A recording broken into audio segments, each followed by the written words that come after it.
Hello বন্ধুরা, কেমন আছো তোমরা সবাই? আশা করছি ভালো আছো।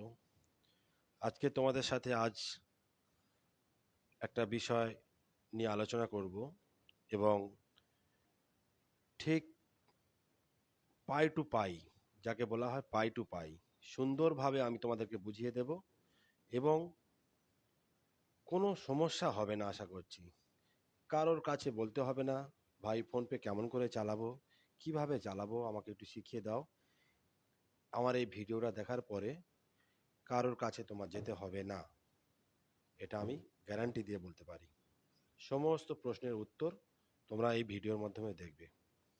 আর যে উদ্দেশ্য ভিডিও করা, এই যে ভিডিওগুলো করছি, আমার একটা আশাবাদী তোমাদের কাছে যে তোমরা আমাকে এই ভিডিও দেখে আমার ভিডিওটাকে লাইক করবে এবং শেয়ার করবে, যাতে আরও বন্ধুবান্ধব তারাও যেন বুঝতে পারে, হেল্পফুল হয়, এবং সাবস্ক্রাইব করে রাখবে। আগামীতে আমি আরও ভিডিও, ভালো ভালো ভিডিও ছাড়বো, সেটাকে তোমরা দেখে তোমাদের অনেক কাজে আসবে। যাই হোক, শুরু করা যাক। ফোনপে। প্রথমে ফোনপে খোলার জন্য তোমাকে চলে যেতে হবে প্লে স্টোরে। প্লে স্টোরে গিয়ে এখানে লিখবে ফোনপে। ফোনপে ফোনপে লিখছো, লেখার পরে ফোনপে এসে যাচ্ছে। দ্বিতীয়টা ফোনপে, এটা আমার ইনস্টল করা আছে বলে তাই ওপেন করতে বলছে। যার ইনস্টল করা থাকবে না তাকে বলবে ইনস্টল করতে। তাই আমার ইনস্টল করা আছে, আমি ওপেন অপশানে ঢুকে যাচ্ছি।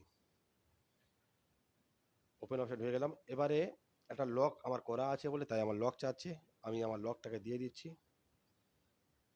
লগ ইন করে ফেললাম। এই আমার ফোনপে ড্যাশবোর্ড খুলে গেল। এবারে দেখো, এখানে লেখা আছে to mobile number, to bank UPI ID, to self account এবং চেক ব্যালেন্স। এই প্রত্যেকের কাজ আলাদা আলাদা কাজ আছে। এরকম তোমরা যখন ইনস্টল করবে এই অ্যাপসটা, তখন তোমাদের মোবাইলও এরকম দেখাবে। এই মোবাইল রিচার্জ করতে পারবে, ডিটিএইচ রিচার্জ করতে পারবে, ইলেকট্রিক বিল মারতে পারবে, credit card bill payment, rent payment, এরকম যাবতীয় অনেক কাজ আছে, অনেক কাজ আছে। লোনের কিস্তি মারতে পারবে।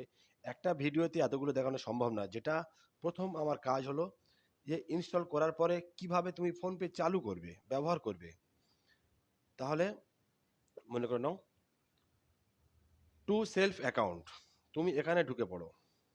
এখানে ঢুকে পড়লে আমার এখানে দেখো চারটে অ্যাকাউন্ট আমার অ্যাড করা আছে: Canada bank, state bank, Paytm bank এবং এয়ারটেল পেমেন্ট ব্যাংক। আমি আবার একটা অ্যাকাউন্ট ব্যবহার করতে চাই। যে নতুন খুলছে তার কিন্তু এরকম ব্যাংক দেখাবে না, তার শুধু দেখাবে অ্যাড নিউ ব্যাংক অ্যাকাউন্ট। এই যে নিচে তোমরা দেখা পাচ্ছ, এটা দেখাবে। তখন নিচে যে এই লেখা আছে অ্যাড নিউ ব্যাংক অ্যাকাউন্ট, এই অ্যাড নিউ ব্যাংক অ্যাকাউন্টে তুমি হাত মারছো, ক্লিক করছো। ক্লিক করার পরে এবার তোমার যে অ্যাকাউন্ট, যেমন মনে করো কথায় বলছি, আমার অ্যাকাউন্ট ইন্ডাসল্যান্ড ব্যাংক। আমি এখানে সার্চ করছি, এখানে প্রচুর আকারে ব্যাংক আছে, তো তাই খোঁজা খুবই সমস্যা। তাই তোমরা কি করবে, এই সার্চ বারে গিয়ে এখানে ইন্ডাসল্যান্ড ব্যাংকটা লিখবে, INDUS। দেখছো এসে গেছে ইন্ডাসল্যান্ড ব্যাংক। এখানে তুমি ক্লিক করছো। ক্লিক করার পরে ও ব্যাংক এবার ওটাকে অ্যাকসেপ্ট করবে। আমার যেহেতু এই ব্যাংকটা নেই বলে তাই আমার এই ব্যাংকটা শো করছে না, আসছে না, যেহেতু আমার ওই অ্যাকাউন্টটা নেই। আমার ওই অ্যাকাউন্টটা এই ফোন নাম্বারে আমার ওই অ্যাকাউন্টটা করা নেই, তাই আসছে না। যদি তোমাদের এই এরকম নাম্বার দিয়ে ফোনপে খোলো, যে নাম্বারটা সেই ব্যাংকের সাথে অ্যাকাউন্ট লিঙ্ক করা আছে, তখনই তোমার ওই নাম্বারটা ওটাকে সবুজ আকারে ঘুরে তোমার ওটা লিঙ্ক করবে। করার পরে তোমার সবুজ একটা চিহ্ন আছে, যেটা যেটা দেখছো এমন লাল ইরোর এসছে আমার একটা বাউন্ডারি, যেটা তখন সবুজ আসবে, ও SMS প্রাপ্ত করবে ও তখন। ঠিক আছে, তাহলে আমি এটা তোমাকে বোঝাতে পারলাম। এবার আমি ব্যাকে চলে যাচ্ছি। ব্যাকে চলে গেলাম, গিয়ে যেমন এই একটার পরে একটা তুমি অনেকগুলো ব্যাংক এতে অ্যাড করতে পারো। যতগুলো তোমার ব্যাংক আছে তোমার একই নাম্বার থেকে, যতগুলো কোম্পানিতে, ততগুলো ব্যাংক তুমি অ্যাড করতে পারবে। এটা বুঝিয়ে দিলাম। এইবারে ব্যাকে চলে গেলাম। ব্যাকে চলে গিয়ে যদি কাউকে টাকা মারতে চাও, ঠিক আছে, তোমার খুলে গেল ব্যাংক অ্যাকাউন্ট তোমার, অ্যাড হয়ে গেল। তুমি কি করে বুঝবে তোমার ব্যাঙ্ক অ্যাকাউন্ট অ্যাড হলো কি না? এবার এখানে চলে যাবে চেক ব্যালেন্স অ্যাকাউন্ট। দেখো আমি তোমাকে ওখানে দেখেছিলাম না, আমার 4টে ব্যাঙ্ক অ্যাকাউন্ট লিঙ্ক করা আছে, Airtel payment bank, Canada bank, Paytm bank, state bank. তো আমি মনে করো আমি আমার এয়ারটেল ব্যাঙ্কটা আমি অ্যাকাউন্ট চেক করতে চাই, তাহলে আমি এয়ারটেল ব্যাঙ্কে চলে গেলাম, গিয়ে আমি আমার পিনকোডটা এখানে মারছি। পিনকোডটা মারলে আমার অ্যাকাউন্টটা শো করবে কত টাকা ব্যালেন্স আছে। আমি এই পিনকোডটা মারলাম, মারার পরে শো করলাম, দেখো শো করছে 10 টাকা 1 পয়সা আমার অ্যাকাউন্টে আছে, 10 টাকা 1 পয়সা। ঠিক তেমনই তোমার যে পিনটা থাকবে তুমি এটা তোমার শুধু বোঝাবার জন্য আমি বললাম, তোমার যে পিনটা থাকবে তুমি সেই পিনটা মেরে তোমার এরকম ব্যালেন্স তুমি চেক করতে পারো, কোনো সমস্যা নেই। কারোর কাছে তোমার যেতে হবে না, কাউকে তোমার পিন শেয়ার করতে হবে না।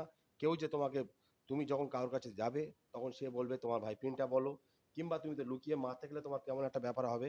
তাই তুমি এইভাবে চেক ব্যালেন্সে যাবে, মনে রাখবে চেক ব্যালেন্সে যাবে, যে অ্যাকাউন্টটা তোমার লিঙ্ক করা আছে অ্যাকসেপ্ট করে নিয়েছে ফোনপের সাথে, সেই অ্যাকাউন্টে হাত মারবে, তার এরর, তার কোম্পানির নাম উঠবে, যেমন আমার এয়ারটেল ব্যাঙ্ক আর্টিকেল উঠেছে, কানাডা ব্যাঙ্ক কানাডা চিহ্ন আছে, পেটিএম পেটিএম চিহ্ন আছে, এসবিআই এসবিআই চিহ্ন আছে। এইভাবে গিয়ে তাতে হাত মারলে সঙ্গে সঙ্গে তোমার পিন চাবে। যেমন আমার এসবিআইতে 6টা পিন করা আছে, তাই আমার 6টা পিন, এটা 6টা পিন মারতে হবে। আমার ওটা এয়ারটেল পেমেন্ট ব্যাঙ্কে আমার 4টে পিন করা আছে, তাই আমার 4টে পিন মারতে হবে। মারলে আমার ব্যালেন্সটা এসে যাচ্ছে। ঠিক আছে, এইবারে তুমি কাউকে টাকা পাঠাবে, এটা কিন্তু ভালো করে শুনবে। তুমি কাউকে টাকা পাঠাবে, ওটা গেল, তুমি অ্যাকাউন্ট চেক করবে কিভাবে। এবারে তোমার দেখাচ্ছি কাউকে তুমি টাকা পাঠাবে, কোনো বন্ধু বান্ধব বলি বা কোনো দোকানদারের কাছে গিয়ে বলি যে হয়তো তার কাছে আমি 10 টাকা কোনো কিছু নিলাম, তার আমার কাছে ক্যাশ নেই, আমি টাকাটা দেবো কিভাবে। তাহলে তুমি চলে যাবে টু মোবাইল নাম্বার, দেখতে পাচ্ছ টু মোবাইল নাম্বার তোমার এক সাইডে আছে, তোমার বাম সাইডে আছে। তাহলে টু মোবাইল নাম্বারে তুমি যাচ্ছ, গিয়ে এখানে কি বলছে নিউ পেমেন্ট, ঠিক আছে। তাহলে আমি এই যে inter inter A mobile number or name, আমি এখানে সার্চ করতে হবে, কিংবা যদি নাম তোমার মোবাইলে সেভ করা থাকে, যদি পরিচিত মানুষ হয় তাহলে তুমি তার নাম লিখবে, যদি অপরিচিত মানুষ হয় তাহলে তোমার তার ফোন নাম্বারটা নেবে, তার ফোনপে নাম্বারটা তোমাকে নিতে হবে। তাহলে ফোনপে নাম্বারটা তুমি নিচ্ছ, নিয়ে কথায় বলছি তার ফোনপে নাম্বার সে যেটা দেবে তুমি সেটা মারবে। এখন আমি তোমাকে দেখাবার জন্য তোমাকে মারছি, আমি এই এই একটা নাম্বার, আমার একটা বন্ধুর নাম্বার, আমি নাম্বার নিলাম, নিয়ে মারলাম, দেখছো নাম্বার মারার সঙ্গে সঙ্গে তার কি নামে আমার নাম্বার সেভ করা আছে, আমার মোবাইলে এই নাম্বারটা সেভ করা আছে, তাই তার নামটা চলে এসেছে যে আর টেলিকম। এবার আমি এখানে চলে গিয়ে ওর উপরে হাত মারবো, মারার পরে আমি ওকে টাকা পাঠাবো। এই কথায় বলছি আমি ওকে 1 টাকা পাঠাবো, এটা তোমাদেরকে জানাবার জন্য। এখানে 100 টাকা হতে পারে, 10,000 টাকাও মারতে পারো, অসুবিধা নেই। 50,000 টাকা পর্যন্ত তোমাদের লিমিট থাকে, ঠিক আছে, কারো কারো 1 লাখ টাকা থাকে। তা আমি 1 টাকা পাঠিয়ে তোমাকে বোঝাবার জন্য খেলতে পারছি। তাহলে 1 টাকা মারলাম, মারার পরে বলছে যেহেতু আমার 4টে অ্যাকাউন্ট আছে, তাহলে আমার এখানে অ্যাকাউন্ট বলছে যে তুমি কোন অ্যাকাউন্টের মাধ্যমে টাকাটা পে করতে চাও। তাহলে আমি যদি বলি আমার এখানে শো করছে পেটিএম ব্যাঙ্ক, তাহলে আমি হয়তো বলছি ব্যাঙ্কটা পাল্টাবো। তাহলে আমার এখানে 4টে ব্যাঙ্ক আছে, আমি যে কোনো ব্যাঙ্ক থেকে আমার খেয়াল থাকা দরকার যে আমার কোন অ্যাকাউন্টে টাকাটা আছে। তাহলে আমি সেই অ্যাকাউন্টটা আমি ক্লিক করব। মনে করো যে আমি কানাডা ব্যাঙ্ক থেকে টাকাটা পাঠাতে চাই, তাহলে কানাডা ব্যাঙ্কটা আমি টিক মারছি, দেখবে সবুজ টিক উঠছে এরকম। মনে করো আমি স্টেট ব্যাঙ্ক থেকে মারছি, স্টেট ব্যাঙ্কে। মনে করো আমি এয়ারটেল ব্যাঙ্ক থেকে মারছি, তাহলে এটা তোমার আমার 4টে ব্যাংক বলে আমার অপশনটা দিচ্ছে। যখন তোমাদের 4টে, 2টো 3টে 4টে ব্যাংক থাকবে তখন অপশন দেবে, যখন তোমার একটা ব্যাংক থাকবে তাহলে আর কোনো অপশন দিচ্ছে না, তোমার একটাইতে মারতে হচ্ছে। তাহলে আমি পেটিএম থেকে মারছি, এই কন্টিনিউ মারলাম। মারার পরে এবার পে যখনই মারবো তখন আমার ও চাইবে এন্টার 4 ডিজিট ইউপিআই পিন, যেহেতু আমার 4টে পিনের এরা করা আছে, 4টে পিন আমাকে মারতে হবে। তাহলে আমার যে 4টে পিন আমার করা আছে সেই 4টে পিন মনে করো আমি মারছি, ঠিক আছে। এই 4টে পিন, এই বিভিন্ন মানুষের বিভিন্ন পিন, গোপন পিন, এটা কাউকে জানাতে নেই, কাউকে বলতে নেই। তাই আমি পিনটা তোমাকে জানালাম না। পিন তোমার যে কারো হতে পারে, যে কারোরও হতে পারে, পিনটা আমি জানলাম না। এইটা পিনটা মারার পরে কথা বলছি আমি এই মারলাম 1 2 3 4, এটা আমার ধরো পিন। এবার তোমার পিন তোমার মনের মতো হবে। এই পিনটা মারার পরে আমি ওকে যখন মারবো তখন সার্চ করবে, যেহেতু পিনটা আমি ভুল মেরেছি তাই আমার টাকাটা যায়নি, যদি আমি সঠিক মারতাম তাহলে যেত। তা তোমরা কিন্তু সঠিক মারবে, এটা আমি তোমাদেরকে বোঝাবার জন্য বললাম, ঠিক আছে? এইভাবে তোমরা ফোনপে নতুন যখন চালু করবে, এইভাবে তোমরা মানে অ্যাড করবে অ্যাকাউন্ট, এবং টাকা কাউকে পাঠাতে গেলে তখন টাকা পাঠাবে। এবং কাকে টাকা পাঠালে এবং কেউ টাকা তোমাকে পাঠালো সেটা কিভাবে জানবে?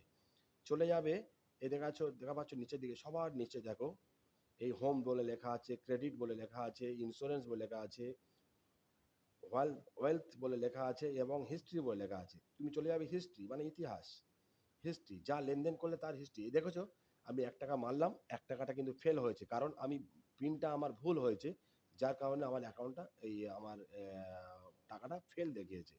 কিন্তু তুমি যখন ঠিক সঠিক পিনটা মারবে, তখন কিন্তু তোমার ফেল হবে না, সাকসেসফুল দেখাবে। ঠিক আছে? কাকে তুমি টাকা পাঠিয়েছো, কাকে তুমি টাকা, কে তোমার টাকা পাঠিয়েছে, সমস্ত ইতিহাস তুমি এর মধ্যে পেয়ে যাবে। ঠিক আছে? আজকের এই ভিডিওটা এই পর্যন্ত শেষ করলাম।